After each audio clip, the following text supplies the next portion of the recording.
رجب، شعبان اور رمضان، یہ علماء اور عرفاء یہ بات بیان فرماتے ہیں کہ رجب، شعبان اور رمضان یہ حرم زمانی ہیں۔ دیکھیے اللہ کے کچھ حرم ہیں، احترام والی کچھ خاص تاریخیں ہیں، کچھ خاص مہینے ہیں، ایک حرم زمانی کہلاتے ہیں اور ایک حرم مکانی کہلاتے ہیں۔ حرم مکانی کون سے؟ مثلا کعبہ، مسجد الحرام، مسجد نبوی، مشاہد مشرفہ، ائمہ کے روضے، یہ سارے حرم مکانی۔ اچھا، حرم زمانی دنوں کے اعتبار سے ہیں، مہینوں کے اعتبار سے ہیں۔ جب یہ علماء فرماتے ہیں کہ جو خاص طور پر شعبان کا مہینہ ہے، یہ سیر و سلوک کا مہینہ ہے، اس میں کوئی شخص چاہے تو اپنی روحانیت کو بہت اوپر لے جا سکتا ہے، اس میں اپنی عرفانیات کو بہت اوپر لے جا سکتا ہے، اس میں اپنی روح کو بہت علو اور بلندی جو ہے عطا کروا سکتا ہے۔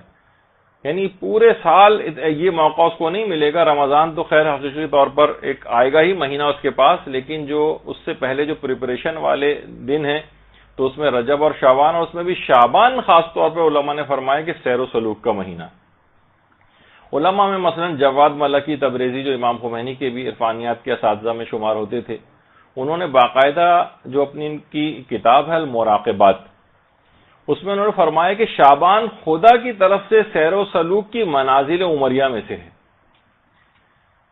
اور ابھی آپ نے سنا تھا، ابھی پیغمبر کی جو روایت اسامہ بن زید کے حوالے سے سنائی تھی کہ انہوں نے کہا تھا آپ کچھ خاص اس مہینے کے اندر جس طرح سے روزے رکھتے ہیں اور کسی مہینے میں نہیں رکھتے، تو پیغمبر نے فرمایا تھا کہ اللہ کی بارگاہ میں اس میں اعمال بلند ہوتے ہیں۔ یہ اسی سیر و سلوک کی طرف پیغمبر نے اشارہ کیا تھا، اور میں چاہتا ہوں کہ جس وقت میرے اعمال بلند ہوں تو میں روزے کی حالت میں ہوں۔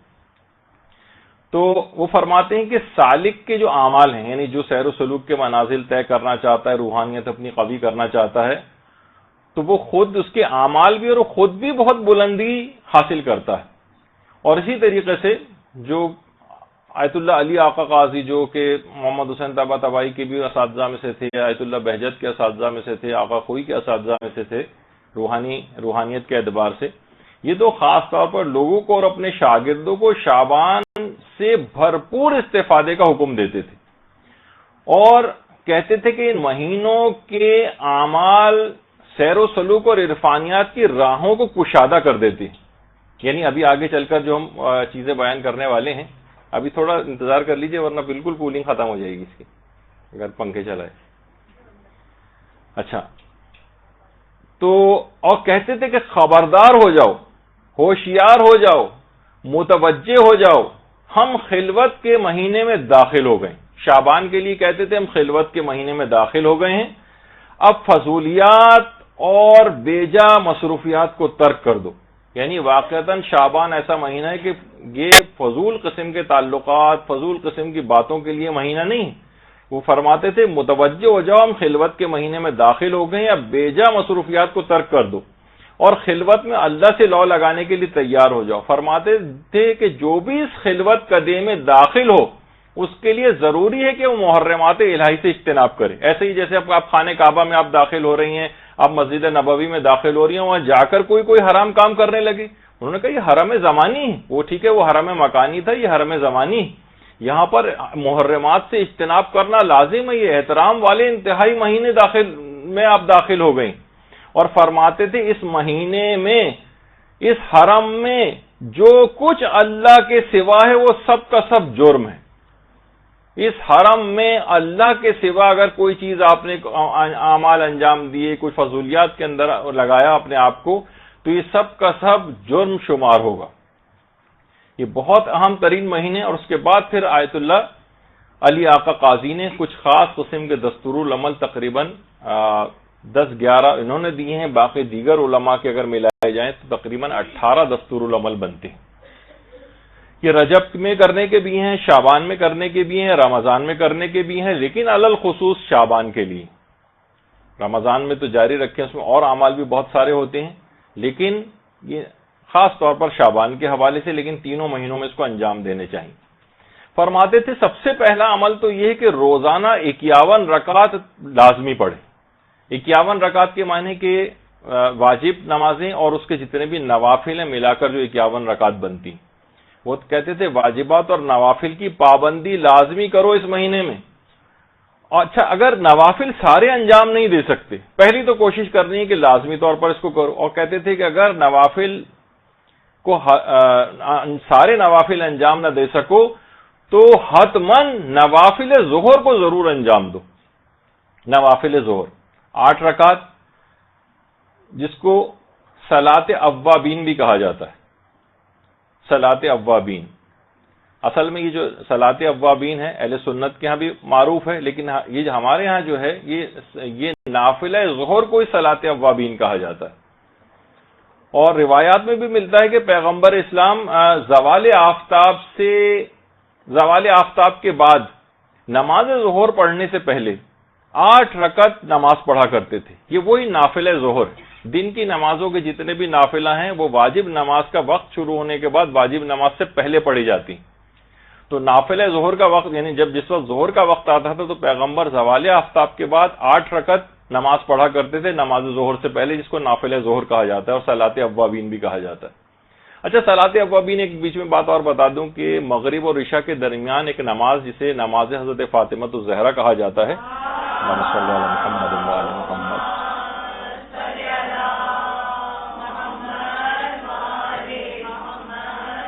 وہ 4 رکعت کی نماز ہے، اس کو بھی صلاۃ اوابین کہتے ہیں، جو مغرب اور عشاء کے درمیان میں پڑھی جاتی ہے اور جس میں الحمد کے بعد 50 مرتبہ سورہ توحید پڑھی جاتی۔ تو اچھا اوابین اس کو اس وجہ سے کہتے ہیں توبہ کرنے والے، یعنی توبہ کرنے والوں کی نماز۔ تو فرماتے تھے کہ یا تو 51 رکعت آپ پڑھیں، اگر کوئی شخص 51 نہیں پڑھ سکتا ہے تو کم سے کم نافلہ ظہر اس کو حتماً پڑھنا ہے۔ اگر وہ اس مہینے کی برکتوں سے فائز یاب ہونا چاہتا ہے اور اپنے آپ کو کچھ روحانیت کو قوی کرنا چاہتا ہے تو کم سے کم حتماً اس کو نافلہ ظہر جو ہے وہ اس کو ترک نہیں کرنا ہے۔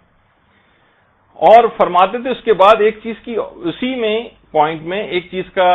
تاکید اور کرتے تھے کہ نماز ظہر کو لازمی طور پر اول وقت میں انجام دو، کیونکہ قرآن نے اس کو صلاۃ وسطیٰ کہا ہے۔ تو بہرحال یہ ایک پہلا عمل ہے کہ انسان 51 رکعت جو ہے وہ نماز پڑھے، اور نافلہ سارے نہ پڑھ سکے تو نافلہ ظہر کم سے کم ضرور پڑھے، اور نماز ظہر کو اول وقت میں انجام دے۔ دوسرا پوائنٹ یہ ہے اس دستور العمل کا کہ نافلہ شب کو لازمی طور پر نماز شب کو اس شعبان کے مہینے میں ہرگز نہ چھوڑے۔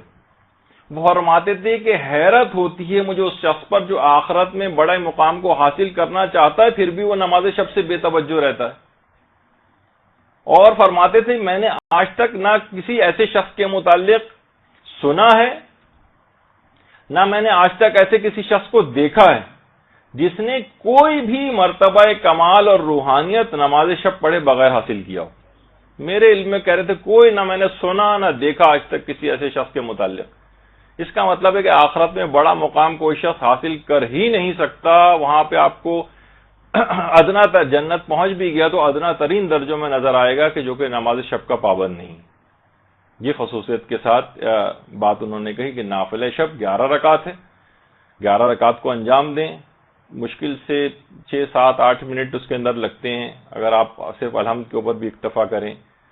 تو بہت کم وقت اس کے اندر لگتا ہے۔ تو نافلہ شب کو لازمی، ورنہ اگر 11 رکعت نہ پڑھ سکیں تو 3 رکعت بھی نہ پڑھ سکیں تو کم سے کم 1 رکعت کچھ تو اس میں شمار ہو جائے۔ تو بہرحال نافلہ شب کوشش تو کریں گے 11 رکعت ہی۔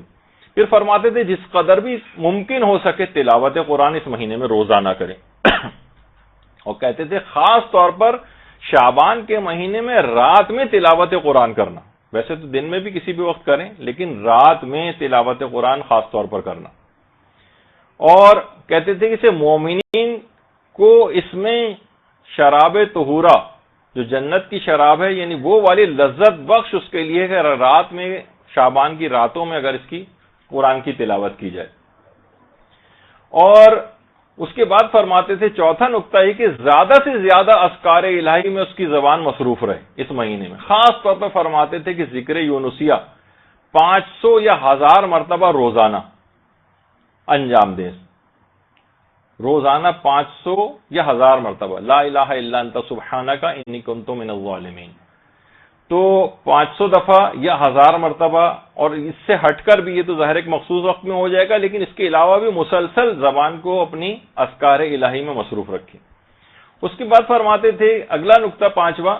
کہ اگر ہو سکے تو مشاہد مشرفہ کی زیارت، اور یہ نہ ہو سکے تو کم سے کم جتنی بھی مساجد میں حاضری اس مہینے میں ہو سکے وہ کرے۔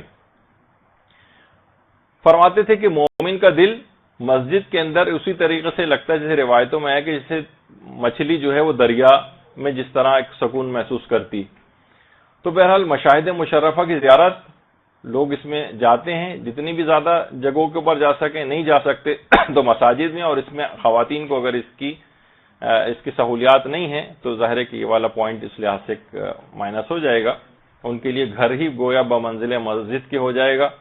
اور وہی ان کے لیے ثواب انشاءاللہ پروردگار دے گا۔ پھر فرماتے تھے کہ خاص طور پر، ویسے تو عام زندگی میں بھی بہت تاکید ہے، لیکن تسبیح حضرت فاطمہ الزہرا سلام اللہ علیہ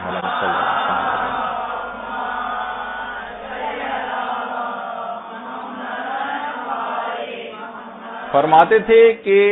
اس کو ہرگز فراموش نہ کریں، کیونکہ اس کو ذکر کبیر کہا گیا ہے، کیونکہ سب اذکار انجام دے رہے ہیں تو یہ کیسے ممکن ہے تسبیح حضرت زہرا جو ذکر کبیر ہے اس کو آپ فراموش کر دیں، تو اس کو ہرگز فراموش نہ کریں،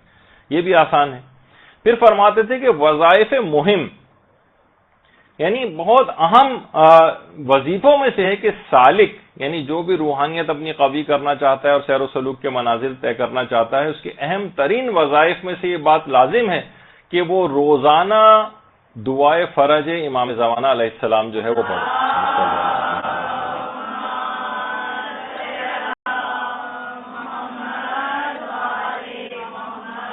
اس میں آپ اللہم کن لولیک الحجت والی دعا بھی پڑھ سکتے ہیں، الہی عظم البلاء والی بھی پڑھ سکتی ہیں، اس کے علاوہ اللہم عجل لولیک الفرج الگ سے بھی ہے، اردو میں بھی اگر کوئی بھی آپ دعا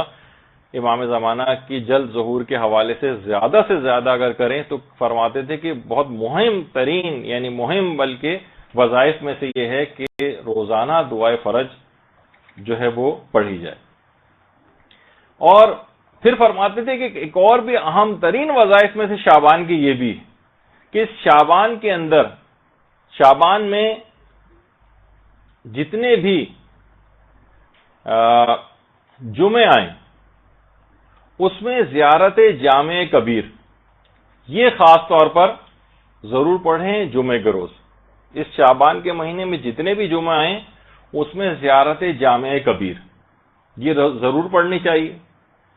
اور اس کے علاوہ ابھی اس سے پہلے آپ نے سنا کہ تلاوت قرآن عمومی طور پر تو انہوں نے بتائی کہ جتنی بھی زیادہ ہو سکے، لیکن الگ سے خصوصیت کے ساتھ فرمایا کہ روزانہ ایک جز تلاوت قرآن شعبان کے مہینے میں ضرور کریں۔ ایک جز کے معنی ایک سپارہ،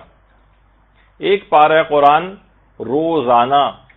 یہ لازمی اپنے اس پروگرام کے اندر شامل کریں، ورنہ جو نہیں کر سکتا، پورا نہیں پڑھ سکتا، جو بھی اس کے پاس عذر ہے اگر کوئی ایسا ویلڈ تو ٹھیک ہے، پھر جتنی بھی تلاوت کر سکے، لیکن اس کے علاوہ الگ سے بھی عمومی تلاوت کے علاوہ بھی فرماتے ہیں کہ ایک جز تلاوت قرآن اسے روزانہ کرنا ہے۔ پھر فرماتے ہیں شعبان کے مہینے میں خاص طور پر اگر کوشش کرے کہ زیارت قبور پہ یہ مداومت کر سکے، روزانہ ممکن ہو تو روزانہ، ورنہ ہفتے میں کم سے کم ایک مرتبہ قبرستان ضرور جائے اور زیارت قبور کو جو ہے انجام دے۔ یہ بہت زیادہ اس مہینے کے لحاظ سے تاکید ہے۔ اچھا، یہ 10 نکات تو آیت اللہ علی آقا قاضی نے شعبان کے لحاظ سے اور ان تینوں مہینوں کے لحاظ سے بتائے ہیں، اور کچھ علماء نے اس میں اضافے بھی کیے ہیں، یعنی ان کو بھی اگر آپ ایڈ کر لیں اس کے اندر، اور وہ یہ ہے کہ شعبان کے مہینے میں خاص طور پر 70 مرتبہ روزانہ استغفر اللہ و اسألہ التوبہ،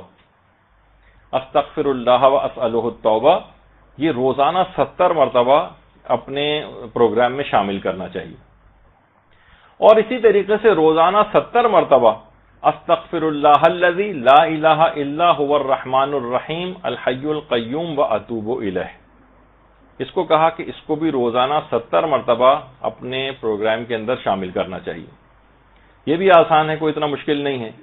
پھر فرماتے ہیں کہ اس مہینے میں زیادہ سے زیادہ صدقہ دیں، زیادہ سے زیادہ، کیونکہ جب ہمارے چھٹے امام سے بھی جو سوال پوچھا گیا تھا اللہم صلی علی محمد و علی محمد،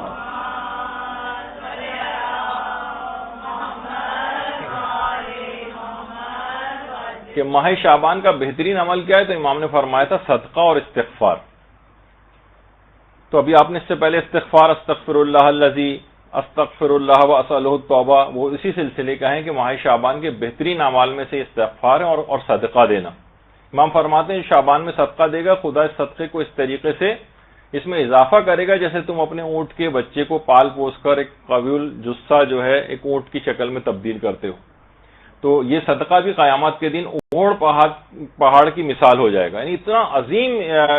ثواب رکھے گا کہ انسان حیران رہ جائے گا ماہ شعبان میں خصوصیت کے ساتھ صدقہ دینے کا جو یہ عمل ہے۔ اور اس پورے مہینے میں اس کو آپ ڈیوائیڈ کر سکتے ہیں، پورے مہینے میں 1000 مرتبہ لا الہ الا اللہ ولا نعبد الا ایاہ مخلصین لہ الدین ولو کرہ المشرکون۔ تو اس طرح سے ڈیوائیڈ کر لیں کہ پورے مہینے کے اوپر کچھ خاص عدد یہ پھیل جائے اور پورے مہینے میں ملا کر 1000 دفعہ مکمل ہو جائے، اور کوئی اگر ہمت کرے اور روزانہ بھی 1000 دفعہ پڑھ لے تو کیا ہی کہنا، کیا عظیم ثواب اس کو ملے گا۔ تو بہرحال یہ 14واں اس کا ایک عمل ہے جو کہ اس مہینے کے اندر خصوصیت کے ساتھ ہے۔ اور اچھا، اس کے بعد زیادہ سے زیادہ اس مہینے میں درود پڑھنا، اللہم صلی علی محمد وعلی محمد۔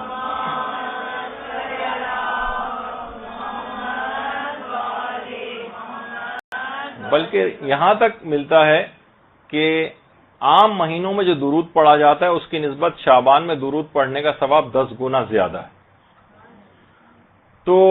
اور بہار میں بھی یہ ہے، پیغمبر نے فرمایا کہ جو ایک بار بھی مجھ پر درود بھیجتا ہے، اللہم صلی علی محمد وعلی محمد،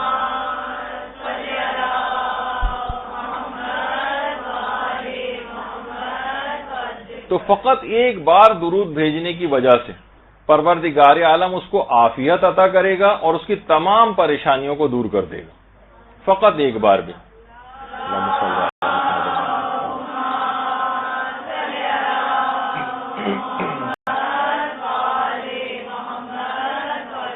اچھا، اس 16واں عمل جو اس کے بعد ہے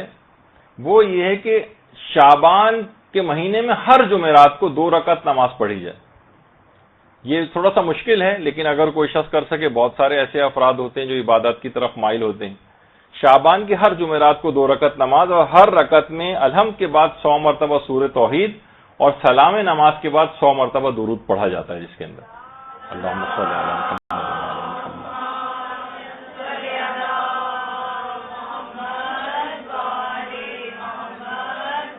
یہ بہت خاص اس کا ایک عمل ہے۔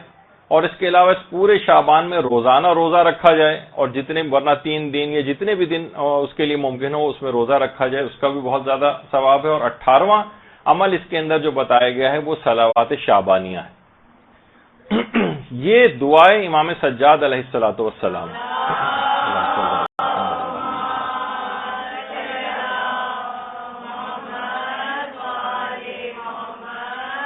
یہ شعبان کے مہینے میں ہر ظہر شرعی کے قریب پڑھی جاتی ہے، اور شب 15 شعبان بھی پڑھی جائے گی، شب نیمہ شعبان میں۔ لیکن زیادہ بہتر یہ ہے کہ علماء فرماتے ہیں اسے ظہر اور عصر کے درمیان میں اس کو پڑھا جائے، صلوات شعبانیہ کو۔ اور شیخ طوسی نے باقاعدہ اپنی جو کتاب ہے مصباح المتہجد، اس کے اندر صلوات شعبانیہ کے متعلق یہ بات لکھی ہے کہ چوتھے امام ہمارے پورے شعبان میں کوئی دن ایسا نہیں ہوتا تھا جس میں صلوات شعبانیہ نہ پڑھتے ہوں،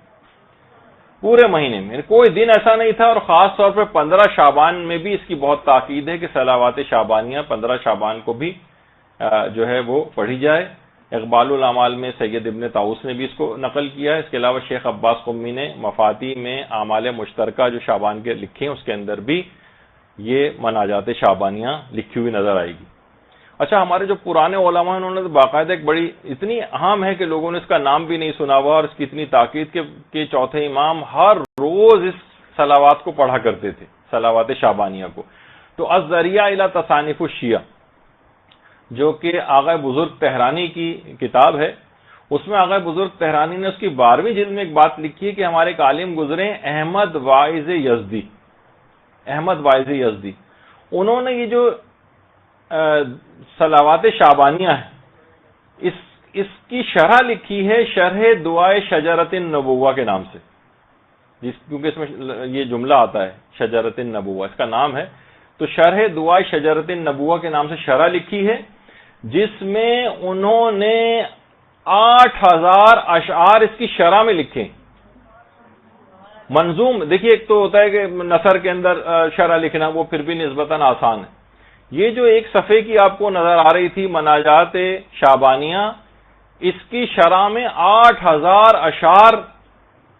انہوں نے احمد واعظی یزدی نے اس کی پوری کتاب لکھی ہے اور اس کی شرح میں لکھی. تو انتہائی اہم ہے. اس میں باقاعدہ اگر اس کا آپ ترجمہ بھی پڑھیں، صلوات میں غریبوں اور فقیروں کی مدد کرنے کی توفیق مانگی گئی ہے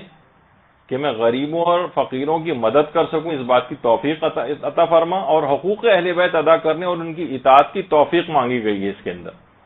اور پروردگار سے عافیت اور رحمت الہی کو طلب کیا گیا ہے اس دعا میں. تو چوتھے امام کی خصوصیت کے ساتھ تو یہ 18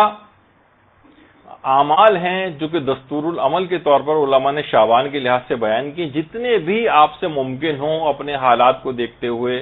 ویسے تو سارے بھی کیے جا سکتے ہیں، لیکن نہیں ممکن ہو تو اس میں یہ نہ کریں کہ 18 نہیں کر سکتے تو 16 کر لیں، 14 کر لیں، 10 کر لیں، اس سے کم بھی اگر ممکن ہو، اور جتنا بھی آپ کے لیے ادا کرنا ممکن ہو اس کو انجام دے لیں. تو یہ اس کے مطابق آپ کو اپنی روحانیت کو قوی کر سکیں گے. یہ خصوصی طور پر شعبان کے لحاظ سے چیزیں بیان کی گئی ہیں. تو آقا علی آقا قاضی جنہوں نے باقاعدہ یہ دستور العمل بھی بیان کیا تھا، شعبان میں تو ان کا ایک خاص طریقہ کار تھا کہ ان راتوں میں یہ اول شب میں سو جاتے تھے اور پھر اٹھ کر تھوڑی دیر بعد اٹھ کر عبادت کرنے لگتے تھے، پھر تھوڑا سا آنکھ لگا لیتے تھے اور پھر اٹھ جاتے تھے، اور کبھی بھی 2 گھنٹے سے زائد مسلسل نہیں سوتے تھے. ایک ہوتا ہے نا کہ ہم مسلسل سوتے چلے جا رہے ہیں 7-7 8-8 گھنٹے، نہیں، 2 گھنٹے سے زیادہ. اور خود پیغمبر کی اپنی سیرت میں بھی ملتا ہے کہ پیغمبر ایک ہی رات میں متعدد مرتبہ سوتے اور اٹھتے تھے، جو کہ سائنسی لحاظ سے بھی اس کی ایک الگ تفصیل ہے کہ حقیقتاً جتنا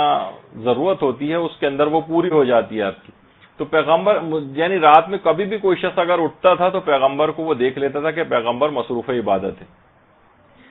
تو اچھا، اس کے بعد پھر اذان فجر سے علی آقا قاضی 3 گھنٹے پہلے اٹھ جاتے تھے، اور پھر جب فجر کا وقت قریب آتا تھا تو اس سے پہلے نافلہ شب کو انجام دیتے تھے، اور کہتے تھے کہ نافلہ شب اگر کوئی شخص نہ پڑھے تو کوئی فائدہ نہیں، اور ایسا عرفان اس کا بالکل بے معنی ہے جس کے اندر نماز شب نہ ہو. تو بہرحال یہ ماہ شعبان کے دستور العمل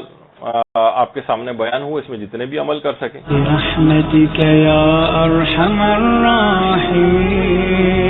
وصلی اللہ علی محمد وآلہ الطاہرین.